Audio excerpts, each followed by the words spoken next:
الله أكبر.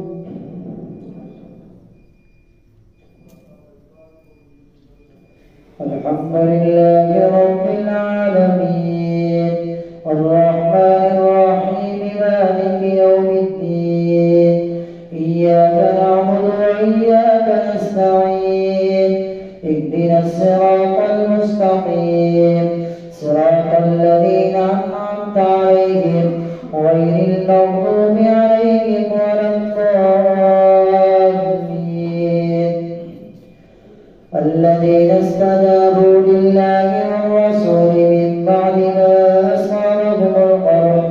للذين أحسنوا منهم واتقوا أجر عظيم الذين قال لهم الناس إن الناس قد جمعوا لكم فاخشوهم فزادهم إيمانا وقالوا حسبنا الله ونعم الوكيل فانقلبوا بنعمة من الله وفضل لم يمسسهم سوء واتبعوا رضوان الله والله ذو الفضل العظيم إنما ذلكم الشيطان يخوف أولياءه فلا تخافوهم وخافوني إن كنتم مؤمنين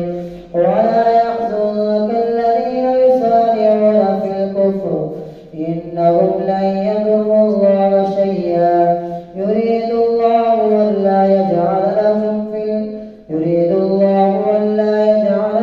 حظا في الآخرة ولهم عذاب عظيم إن الذين اشتروا الكفر بالإيمان لن يضروا الله شيئا ولهم عذاب أليم ولا يحسبن الذين كفروا أنما نملي لهم خير لأنفسهم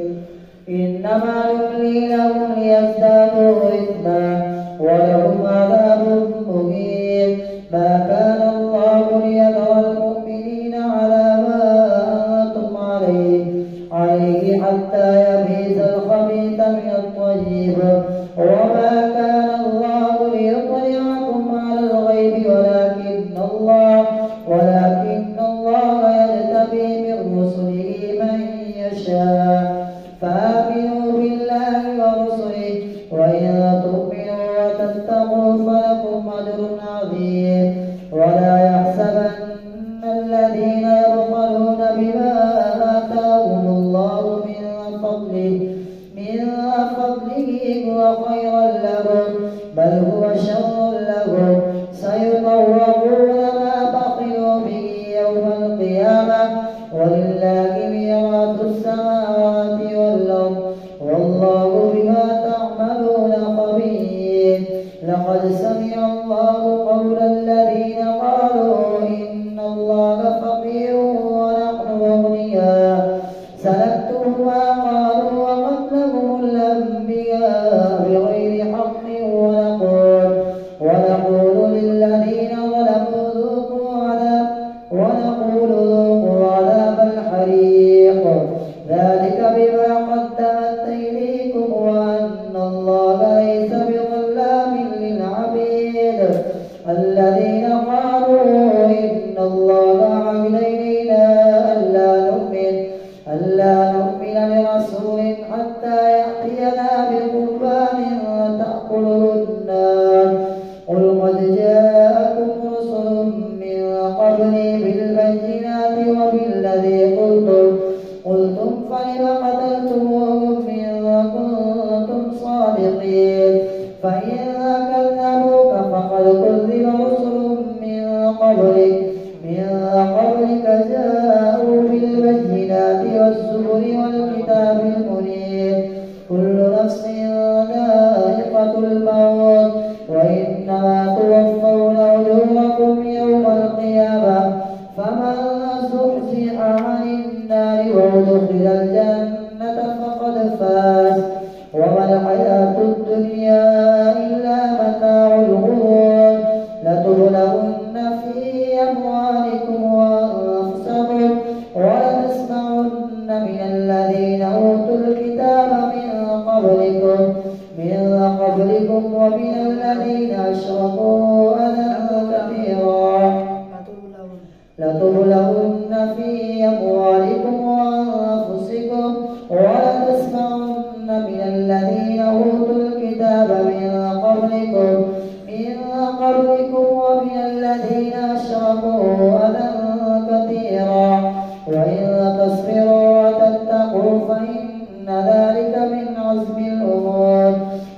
أخذ الله ميثاق الذين أوتوا الكتاب لتبيننه للناس ولا تكتمونه فنبذوه وراء ظهورهم واشتروا به ثمنا قليلا فبئس ما يشترون. لا تحسبن الذين يفرحون بما أتوا ويحبون أن يحمدوا بما لم يفعلوا فلا تحسبنهم بمفازة من العذاب. ولله ملك السماوات والأرض والله على كل شيء قدير. لا تحسبن الذين يفرحون بما أتوا ويحبون أن يحمدوا بما لم يفعلوا فلا تحسبنهم بمفازة من العذاب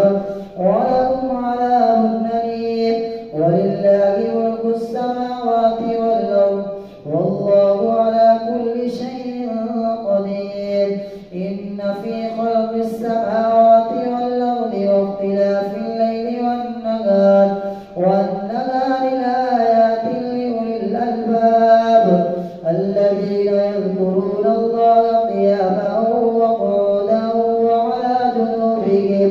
وعلى جنوبهم ويتفكرون في خلق السماوات والأرض ربنا ما خلقت هذا باطلا سبحانك فقنا عذاب النار. ربنا إنك من تدخل النار فقد أخزيته وما للظالمين من أنصار. ربنا إننا سمعنا مناديا ينادي للإيمان أن آمنوا بربكم فآمنا. ربنا فاغفر لنا ذنوبنا وكفر عنا سيئاتنا وتوفنا مع الأبرار. ربنا وآتنا ما وعدتنا على رسلك ولا تخزنا يوم القيامة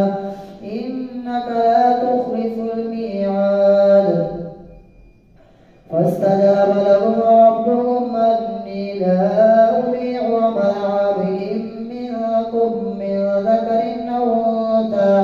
بعضكم من بعض فالذين هاجروا وأخرجوا من ديارهم وأوذوا في سبيلي وقاتلوا وقتلوا لأكفرن عنهم سيئاتهم ولأدخلنهم جنات تجري من تحتها الأنهار ثوابا من عند الله والله عنده حسن الثواب. لا يغرنك تقلب الذين كفروا في البلاد متاع قليل ثم مأواهم جهنم وبئس المهاد. لكن الذين اتقوا ربهم لهم جنات تجري من تحتها الأنهار خالدين فيها نزلا من عند الله وما عند الله خير للأبرار. وإن من أهل الكتاب لمن يؤمن بالله وما أنزل إليكم وما أنزل إليهم خاشعين لله لا يشترون بآيات الله ثمنا قليلا أولئك لهم أجرهم عند ربهم إن الله سريع الحساب. يا أيها الذين آمنوا اصبروا وصابروا ورابطوا واتقوا الله لعلكم تفلحون. الله أكبر.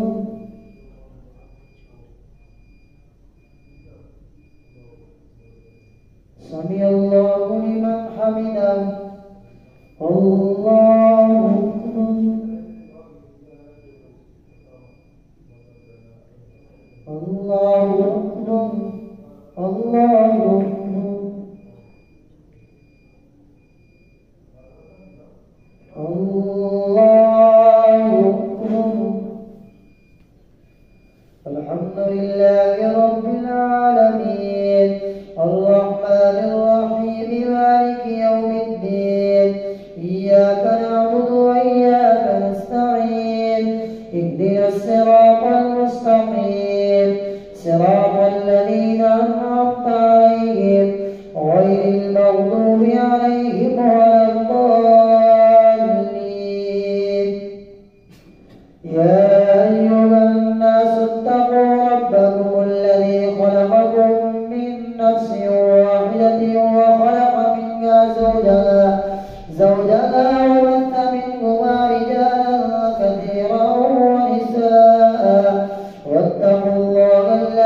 تساءلون به والأرحام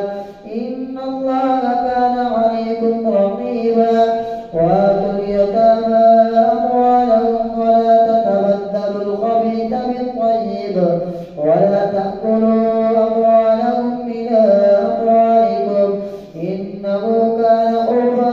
كبيرا وإن خفتم ألا تقسطوا في اليتامى فانكحوا ما طاب لكم من النساء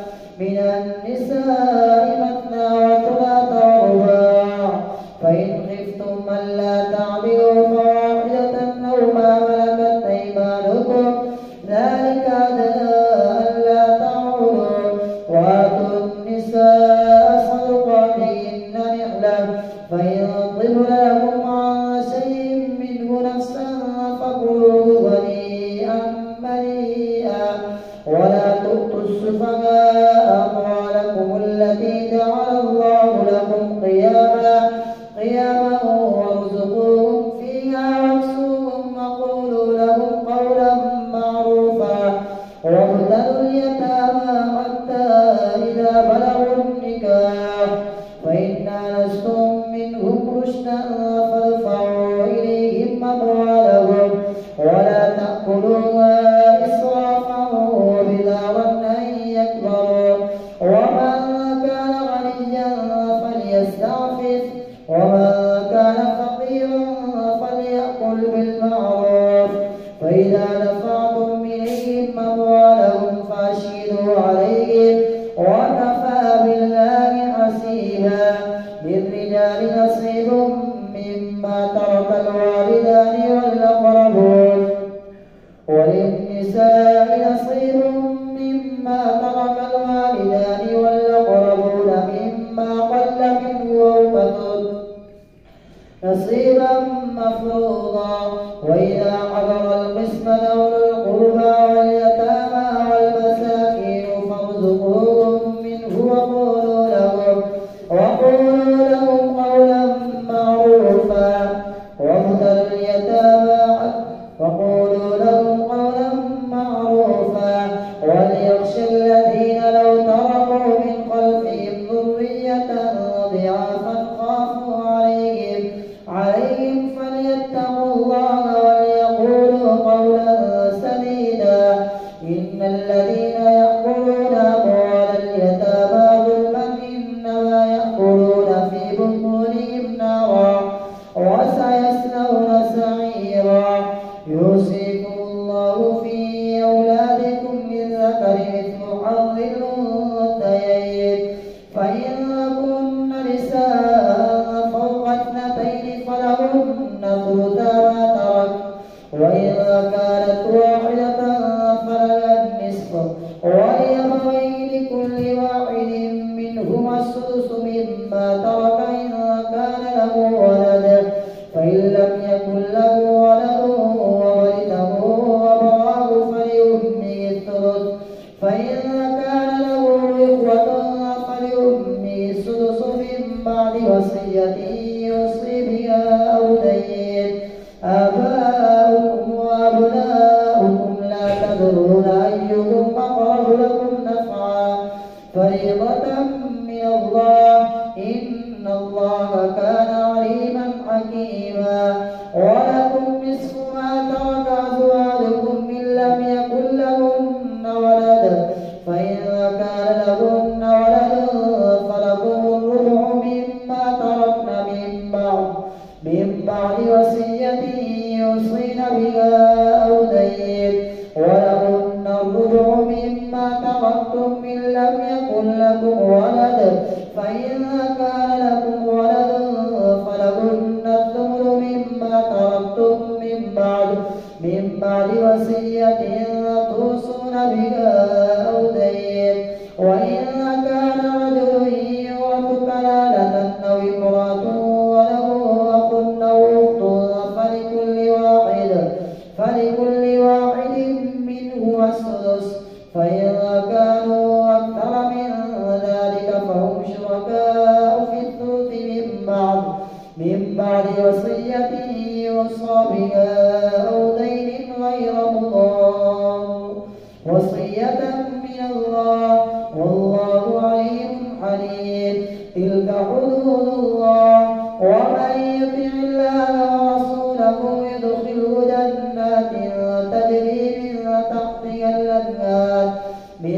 تحتها الأنهار خالدين فيها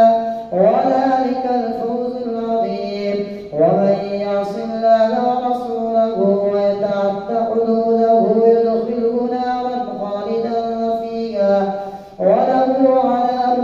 مهين. واللاتي يأتين الفاحشة من نسائكم فاستشهدوا عليهن أربعة منكم فإن شهدوا فامسكوهن في البيوت حتى يتوفاهن الموت أو يجعل الله لهن سبيلا. واللذان يأتيانها منكم فآذوهما